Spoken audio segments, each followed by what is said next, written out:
Hello students, good morning students. आज हम हिंदी व्याकरण में चैप्टर 7 विशेषण पढ़ेंगे। विशेषण मतलब एडजेक्टिव। तो इसका डेफिनेशन देखो। संज्ञा अथवा सर्वनाम शब्दों की विशेषता बताने वाले शब्दों को विशेषण कहते हैं। तो बच्चों, ऐसे शब्द जो संज्ञा या सर्वनाम शब्द की विशेषता को बता रहे हैं उनको हम विशेषण कहते हैं। जैसे एग्जाम्पल में देखो, पहला चित्र में डॉक्टर साहब बहुत अनुभवी हैं। दूसरे चित्र में सुनिधि सुंदर चित्र बनाती है। तीसरे चित्र में खरगोश तेज दौड़ता है। तो बच्चों, यहाँ पर अनुभवी, सुंदर और तेज, ये सारे शब्द हमें इन लोगों की विशेषता बता रहा है। तो ये सब विशेषण हैं।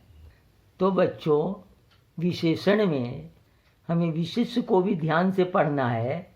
तो यहाँ देखो, वाक्यों में जिस संज्ञा या सर्वनाम शब्द की विशेषता बताई जाए उसे विशेष कहते हैं। जैसे चित्र नंबर 1 में मोटा विशेषण लड़का विशेष्य है। चित्र नंबर 2 में गर्म विशेषण और काफ़ी विशेष्य है। तो बच्चों, विशेषता बताने वाले शब्द को विशेषण कहते हैं और जिसकी विशेषता बताई जाती है उसे विशेष्य कहते हैं।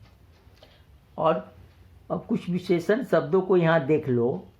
जैसे रंग वाले शब्द हैं काला, पीला, लाल आदि। गुण दोष वाले शब्द हैं अच्छा, बुरा, घटिया आदि। परिमाण वाले शब्द है अनिश्चित, थोड़ा, बहुत, कम आदि। संख्या वाले विशेषण है निश्चित, 2, 3, 5, 7। संख्या अनिश्चित वाले शब्द हैं थोड़ा, अधिक, बहुत, कम। और अंत में सर्वनाम वह, कौन, ये, वे आदि। ठीक है बच्चों, अब विशेषण के प्रकार देखो। गुणवाचक विशेषण, संख्यावाचक विशेषण, परिमाणवाचक विशेषण और अंत में सार्वनामिक विशेषण। तो पहला गुणवाचक विशेषण देखो। जो विशेषण अपने विशेष्य के गुण, दोष, रंग, रूप आदि का बोध कराते हैं उन्हें गुणवाचक विशेषण कहते हैं। जैसे पिक्चर में देखो, किसान बहुत परिश्रमी होता है। दूसरे पिक्चर में है किशन एक धूर्त दुकानदार है।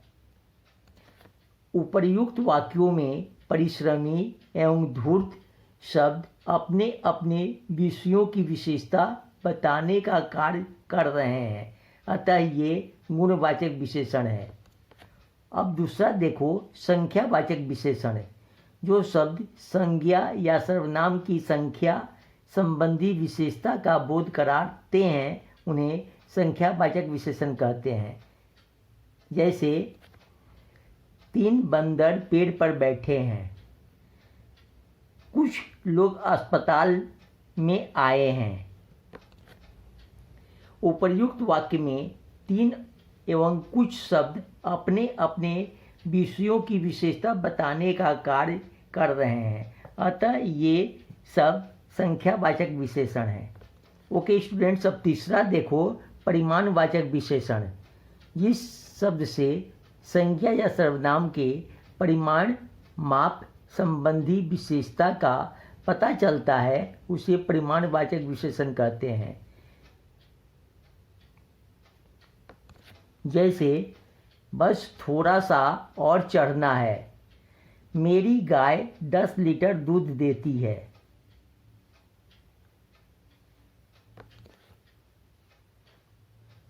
उपर्युक्त वाक्य में थोड़ा सा एवं 10 लीटर शब्द अपने अपने विषयों की विशेषता बताने का कार्य कर रहे हैं, अतः ये सभी परिमाणवाचक विशेषण हैं। और अंत में चौथा सार्वनामिक विशेषण। जिन सर्वनाम शब्दों से किसी संज्ञा की ओर संकेत किया जाता है अथवा निर्देश दिया जाता है उन्हें सर्वनामिक विशेषण कहते हैं। जैसे यह बिल्ली कल दीवार कूद कर घर आई थी, वह लड़का कई दिनों से बीमार है। उपर्युक्त वाक्यों में यह एवं वह शब्द संज्ञा की ओर संकेत कर रहे हैं, अतः ये सर्वनामिक विशेषण है। ओके स्टूडेंट्स, ये विशेषण का चैप्टर था। तो अब हमें कुछ शब्द का विशेषण रूप क्या होता है उन्हें पढ़ना है। जैसे कुल शब्द का विशेषण कुलीन होता है, पत्थर शब्द का विशेषण पथरीला होता है, ईश्वर शब्द का विशेषण ईश्वरीय होता है, मानव शब्द का विशेषण मानवीय होता है और सोना शब्द का विशेषण सुनहरा होता है। अब नमक शब्द का विशेषण नमकीन होता है, आदर शब्द का विशेषण आदरणीय होता है, बुद्धि शब्द का विशेषण बुद्धिमान होता है, उत्साह शब्द का विशेषण उत्साही होता है और श्रम शब्द का विशेषण श्रमिक होता है। तो बच्चों, अब आप लोग इसको अच्छे से पढ़िएगा और याद करिएगा। अब हम चैप्टर 8 क्रिया को पढ़ेंगे। क्रिया मतलब वर्ब। तो इसका डेफिनेशन देखो। जो शब्द किसी कार्य के होने या करने का ज्ञान कराते हैं उन्हें क्रिया कहते हैं। तो बच्चों, जिन शब्दों से हमें किसी कार्य का होना या करना पाया जाता है उनको हम क्रिया कहते हैं। जैसे यहाँ देखो, महिलाएं बैठी हैं, लड़के क्रिकेट खेल रहे हैं, लड़की झूला झूल रही है, चिड़िया उड़ रही हैं। बैठी, खेल रहे, झूल रही और उड़ रही से यह ज्ञात होता है कि यहाँ कोई न कोई कार्य हो रहा है। अतः किसी कार्य के होने या करने का बोध कराने वाले शब्दों को क्रिया कहते हैं। तो बच्चों, क्रिया का मूल रूप आप लोग समझ लो। क्रिया का मूल रूप धातु कहलाता है और उस धातु में कुछ शब्द लगाकर उसे क्रिया का रूप दे देते हैं।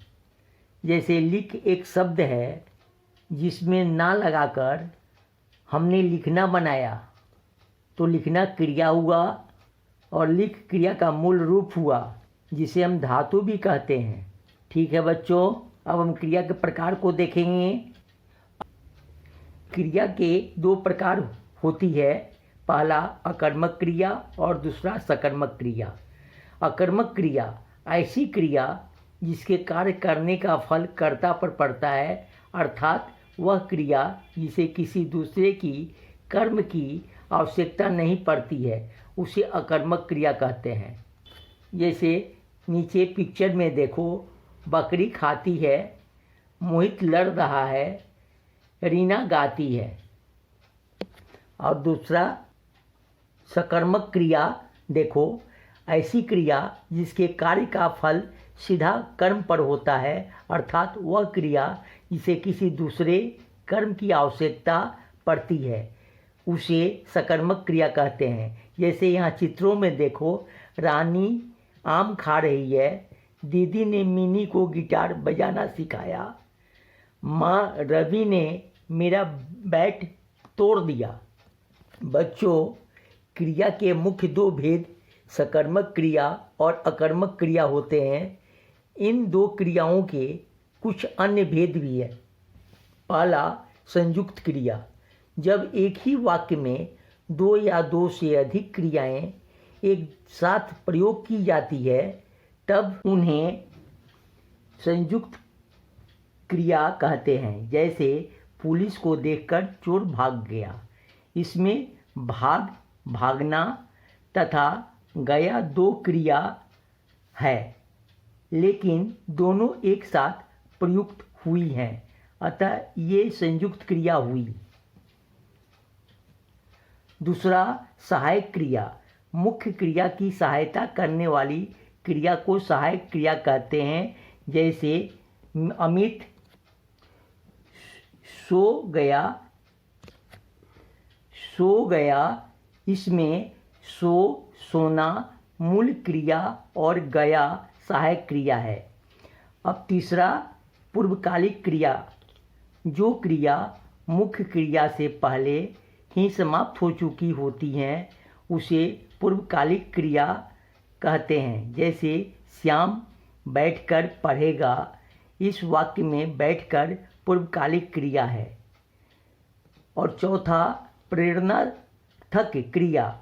जब कर्ता स्वयं कार्य न करके दूसरे से कराता है या उसे प्रेरित करता है तब उसे प्रेरणार्थक क्रिया कहते हैं। जैसे दादाजी रवि से दवा मंगवाते हैं, इस वाक्य में कर्ता दादाजी स्वयं कार्य न करके रवि से कराते हैं, अतः ये प्रेरणार्थक क्रिया हुई।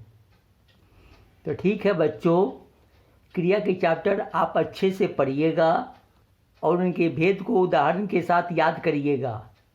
और चैप्टर 7 और 8 के एक्सरसाइज के क्वेश्चन आंसर कॉपी में लिखिएगा और उन्हें लर्न करिएगा। ओके बच्चों, थैंक यू।